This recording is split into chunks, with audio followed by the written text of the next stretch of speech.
ایک وقت کی بات ہے کہ ڈھولکپور نام کا ایک خوبصورت گاؤں تھا۔ یہاں کے لوگ خوشی اور پرسکون زندگی گزار رہے تھے۔ صبح کے وقت گاؤں میں ہنسی خوشی کی آوازیں گونجتی تھی اور سب کچھ معمول کے مطابق تھا۔ مگر ایک دن کچھ عجیب ہوا۔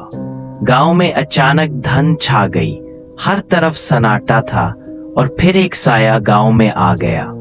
یہ کوئی انسان نہیں تھا، یہ شیطان تھا، اور اس کا مقصد تھا انسانوں کا گوشت کھانا۔ وہ شیطان بہت خوفناک تھا۔ اس کی شکل ایسی تھی کہ جو بھی اسے دیکھتا وہ لرز کر رہ جاتا تھا۔ اس نے ایک کے بعد ایک گاؤں والوں کو شکار کرنا شروع کیا۔